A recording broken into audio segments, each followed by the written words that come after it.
وعلیکم السلام۔ اچھا، فتنے کو ہم کس طرح ڈیفائن کریں گے؟ ہم یہ دیکھتے ہیں کہ آج کل کے دور میں کوئی بھی عمومی رائے بات پہ کوئی بھی اگر کوئی دوسری ذرا سی ڈفرینس آف اوپینین آئے تو ایک دم اس کو کہہ دیتے ہیں کوئی نیا فتنہ کھڑا ہو رہا ہے۔ تو اس کو آپ کس طریقے سے ڈیفائن کریں گے؟ فتنہ کب ہوتا ہے؟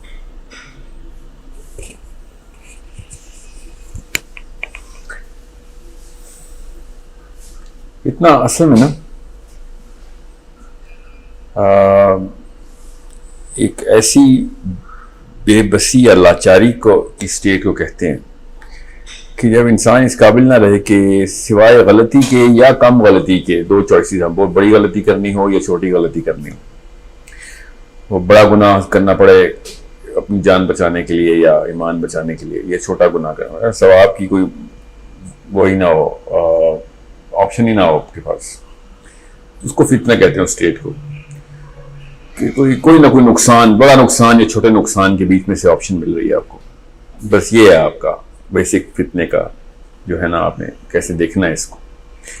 اب جب کوئی کہتے ہیں نا کہ یہ غامدی صاحب نیا فتنہ آ گیا، تو مودودی ایک فتنہ تھا اور ہزار اور ہیں، میں اب کیا ابھی کے نام لوں، پھر لوگ سمجھیں گے شاید ٹیکنگ سائڈز ہیئر، غامدی صاحب تو ابھی بھی ہیں۔ تو اس کیس کے اوپر علم جو ہے نا، علم وہ فتنے میں ڈال دینا جو ہے نا، وہ جہلیت کی یا علم کی کمی کی یا کج فہمی کی سب سے بڑی نشانیوں میں سے ایک۔ کیا بے بسی لگ رہی ہے آپ کو کہ آپ کے پاس سمجھ لیں غامدی صاحب کا کوئی فلسفہ آ گیا، تو کیا بے بسی ہے؟ اور کتابیں پڑھ لیں آپ، اگر وہ کوئی ایسا آرگیومنٹ دے رہے ہیں تو آپ اور ڈیپ ریسرچ کریں کہ آپ اس کو کاؤنٹر آرگیو کر سکیں۔ مطلب کوئی زبردستی تھوڑی ہے، کسی نے کیا زبردستی کرنی ہے آپ کے اوپر؟ آپ یہ کہیں کہ جی وہ عام عوام کو فتنے میں ڈال رہے ہیں، تو پھر عام عوام کو آپ فتنے سے علم کے تھرو نکالیں، یا ان سے ایک فرد کے طور پہ اس بندے کو چاہیے کتابیں پڑھ کے خود ہی نکل آئے غامدی صاحب کے فتنے سے، یا جس کو بھی فتنہ کہتے ہیں مودودی صاحب کے فتنے سے۔ ایون دو مودودی صاحب کو غامدی صاحب کو میں ایک ہی جملے میں استعمال کر رہا ہوں، بہت زمین آسمان کا فرق ہے۔ اب کسی بھی، اب میں دیوبندی اسکالرس کو پڑھتا ہوں، اشرف علی تھانوی صاحب کو بہت تفصیل سے، and I think he was one of those people جن کو میں I really revere this man, thought بہت شارپ بلڈ کی، مولانا محمد شفیع کو۔ پھر مودودی صاحب is one of the primary influence on my own mind. دونوں بالکل کاؤنٹر کرتے ہیں ایک دوسرے کو کئی جگہوں کے اوپر، مگر دونوں اکٹھے کیسے لے سکتا ہے ایک انسان؟ جب دونوں کو پڑھے گا تفصیل میں، اور پھر ان کے علاوہ بھی لوگوں کو پڑھے گا، جو اجماع ہے اتنے بڑے بڑے جید علماء کا، تب آپ کو پتہ چلے گا کہ دونوں میں بہت ساری چیزیں ایسی ہیں جو کہ اتنی طاقتور ہیں، وہ لینی پڑیں گی آپ کو۔ اور ایک فلسفے کی اوج پہ پہنچ گیا سید ابو الاعلیٰ مودودی جو ہے، پھر اشرف علی تھانوی بھی، مولانا محمد شفیع بھی، تقی عثمانی صاحب بھی، ویری شارپ پیپل۔ ان کو پڑھے بغیر تو آپ پھر مطلب ان کو نہ پڑھنا اصل میں فتنہ ہے، اپنے آپ کو فتنے میں ان لوگوں نے ڈالا جنہوں نے کتابیں نہیں پڑھی، بس سنی سنائی مسجد میں جمعہ خطبہ سنتے ہیں۔ یہ ایکسٹینٹ آف نالج ہے اگر آپ کا، کہ اسلام اتنا ہے جتنا جمعے کے خطبے میں آپ نے سن لیا، تو پھر تو آپ کے اسلام کی کوئی بھی چیز آپ کے لیے فتنہ ہو جائے گی، کیونکہ وہ مولوی صاحب کو تو نہیں پتا، انہوں نے کیا پتا کہ کیا کیا چیزیں آپ کی زندگی میں آپ کو لاحق ہو جانی آگے۔ سو جب علمی سطح کے اوپر کوئی کہنا وہ فتنہ پھیلا دیا، فتنہ پھیلا دیا، تو مجھے نہیں سمجھ آتی اس بات کی۔ معتزلہ کا فتنہ تھا ایک، جنہوں نے ایک زبردستی خلیفہ کے دربار کو استعمال کر کے معتزلہ کا فتنہ پھیلایا تھا، ورنہ معتزلہ فتنہ تو نہیں تھا۔ اگر مامون رشید نہ ہوتا تو فتنہ ہی نہیں تھا معتزلہ کا۔ عام بندہ گلی محلے میں چوبارے پہ کھڑا ہو کے نعرے مار رہا ہو بے شک اسلام کے خلاف، وہ فتنہ تھوڑی ہے۔ جب تک کوئی پاور استعمال ہو کے زبردستی نہیں ہوگی، بے بسی نہیں ہوگی، بڑے اور چھوٹے نقصان کے بیچ میں فیصلہ نہیں ہوگا۔ احمد بن حنبل کو آپ تفصیل سے پڑھے ہوگا، پتہ چلے فتنہ ہوتا کیا ہے۔ مامون رشید کو ایکویشن سے باہر نکالیں، دیکھتا ہوں کہاں سے معتزلہ کو فتنہ ہے۔ عام عوام تو بڑے بڑے اسکالرس کو ہی فالو کری تھی۔ بالکل اس طریقے سے ابھی بھی کس نے کیا زبردستی کی آپ کے اوپر؟ اصل میں تو فتنہ امریکہ ہے، اصل میں فتنہ اسرائیل ہے، اصل میں فتنہ ہماری یہ پارلیمنٹ ہاؤس ہے، یہ اصلی فتنہ۔ یہ غامدی اور مودودی کو فتنہ بنا کے بیٹھے ہوئے، کیا زبردستی کرتے ہیں یہ لوگ؟ کون سے ڈنڈے سے ہاتھ کے انہوں نے زبردستی کہا ہے کہ نہیں مودودی کو ہم مانو گے نہیں تو گولی مار دیں گے؟ یہ تو پارلیمنٹ ہاؤس ہے اصل میں فتنہ ہمارے اوپر۔ تو یہ جس طریقے کی یہ غبن کر دی انہوں نے سوچ کو، برطانیہ اور امریکہ کی پراپر ایک فلسافیکل تھاٹ کو پاکستان میں انسٹال کرنے کی کوشش کی جا رہی ہے، وہ ہے اصل میں فتنہ۔ اور کون سا کتاب کہاں سے فتنہ ہو گئی؟ دوسری کتاب پڑھ لیں آپ، یا اسی کتاب کو کاؤنٹر کرنے کے لیے ایک اپنا علم بڑھا لیں. وہ کون سا فتنہ ہے؟ کتاب کے پڑھنے کے لیے کون سی کوئی محنت چاہیے، پیسے چاہیے یا ریسورسز چاہیے آپ کے لیے، وقت چاہیے. اب وقت جہاں پہ لگ رہا ہے آپ کا، نوکریاں آپ کی، وہ جو غلامی ہے، وہ اصل میں فتنہ. پھر تو اگر ایک کتاب پڑھنے کے لیے آپ کے پاس ٹائم نہیں بچ رہا تو اصل میں تو فتنے میں آپ اپنی نوکری کی وجہ سے.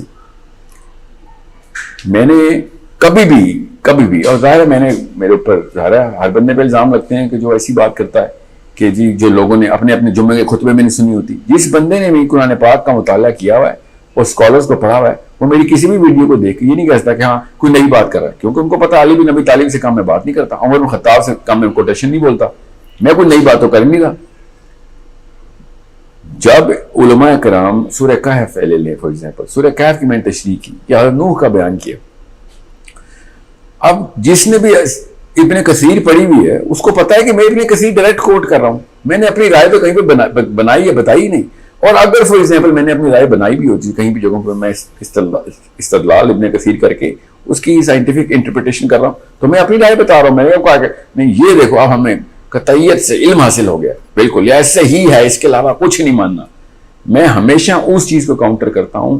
استدلال صرف ابو بکر صدیق نبی علیہ السلام کی حدیث، ابو بکر صدیق کا کوئی قول یا عمر بن خطاب کا یا علی بن ابی طالب کا، اس سے کم کوئی بات کر رہے تو وہ فتنہ ہے اصل میں کہ جو تو صحابہ کو کاؤنٹر کر رہے. ابن کثیر نے رقم کر دی بات، اور کبھی احادیث بھی ہیں تھے. علم جو ہے نا فتنہ تب بنتا ہے جب آپ کی سستی اور آڑی اور آپ کی آڑے آ جائے، جہالت آپ کی آڑے آ جائے. کیوں؟ وقت کی قلت ہے آپ کے پاس، اتنے بزی ہیں اپنے اپنے باس کو خوش کرنے میں، اپنے بزنس چمکانے میں، کہ ایک کتاب اور پڑھ نہیں سکتے کہ ساحل میاں نے کوئی بات کی ہے وہ غلط کیوں ہے. ہر بندہ جو ہے نا وہ فتنے کا شکار ہے. کیوں؟ کیونکہ وقت کی قلت ہے. کتابوں کی قلت کسی کے پاس نہیں. اللہ نے ایسا نظام رکھا ہوا ہے کہ 14 سال سے قرآن ایک ریڈی والے کے بھی ایکسیس میں اللہ نے رکھا ہوا ہے. یہ واحد کتاب ہے جو اللہ تعالیٰ جس کے اوپر پرائس نہیں لگنے دے رہے. جس نے قرآن پڑھنا ہے 5 منٹ کے فاصلے میں مسجد میں 500 نسخے مفت میں پڑھے ہوئے، ایسی تفسیر مفت میں ملتی ہیں. یہ ایسا اللہ تعالیٰ کا احسان ہے کہ نہ صرف قرآن کو سیو کیا بلکہ ایکسیسیبل بھی کر کے دیا آپ کو. آپ پڑھ لیں جا کے. کوئی ایک اسکالر جب فتنہ بنتا ہے نا تو یہ آپ اصل میں وہ آپ کی لائف سٹائل ہے جو فتنہ بن رہی ہے، جس کی وجہ سے وہ اسکالر جو ہے نا وہ آپ اس کو کاؤنٹر نہیں کر سک رہے. میری کوئی بات آپ کو وہ لگتی ہے کہ جی میں کوئی انوکھی بات کر رہا ہوں تو آپ پڑھ لیں، آپ سن لیں میری بات، اس کے خلاف باتیں سن لیں، آپ کو پتہ چل جائے گا میں فتنہ ہوں کہ نہیں، یا کوئی بھی بندہ فتنہ ہے کہ نہیں. جب تک آپ کو یہ نہیں پتہ چلے گا فتنے کی نس کیا ہے، اس کی کاز اینڈ افیکٹ کیا ہوتا ہے اس کے پیچھے، تب تک کسی کو بھی فتنہ کہہ دینا آپ خود فتنہ ہے. پھر آپ اپنے بچوں کے لیے فتنہ ہے جو فتنے کو کیجولی استعمال کریں، ہر چیز کو فتنے میں ڈال دیا. اتنا کوئی کرسٹل کانسیپٹ ہے فتنے کا. اب دجال کو لے لیں، دجال کے فتنہ کیوں ہے؟ ایک بندہ آیا، اس نے کہہ دیا میں اللہ ہوں، میں نبی ہوں، پہلے کہے گا پھر بعد میں کہے گا میں خدا ہوں. وہ فتنہ کیسے ہو گیا؟ کل کوئی گلی کا محلے کا بندہ اٹھ کے کہہ دے میں، تو وہ فتنہ ہے. دو لگاؤ اس کو، جیل میں ڈالو اس کو. دجال کے ساتھ یہ کچھ کر نہیں سکیں گے آپ، اس لیے فتنہ ہے. جتھے اکٹھے ہو جائیں گے، کروڑوں نہیں اربوں لوگ دجال کے اوپر بیعت کر کے اوپر فورس کے کیا عرب ریڈی والے اکٹھے ہوں گے؟ نہیں، گورنمنٹس اکٹھی ہو جائیں گے، اس کے پیچھے پولیٹیکل پاور اکٹھی ہو جائے گی، آرمیز اکٹھی ہو جائیں گی، اس لیے فتنہ بنے گا. ورنہ ایک بندے نے کون سی کیا کر لینا کسی کا. سو انڈرسٹینڈ فتن کا مطلب کیا ہے. فتن بے بسی کا نام ہے. وہ بے بسی علماء کرام کے خلاف نہیں ہو سکتی یا ان کی وجہ سے نہیں ہو سکتی. بہت ہی بڑا مسئلہ ہے کہ اگر آپ اس کو کیجولی لیں. ایک قوت ہے، ایک بندے نے کہیں سے اچیو کی ہے، وہ اپنے آپ کو غلطی کے اوپر جو ہے نا وہ منحصر کر کے اپنی قوت کا استعمال کر رہا، تب تک وہ فتنے میں کنورٹ نہیں ہو رہا. اب آپ خود دیکھ لیں اصل میں فتن کہاں پہ ہے.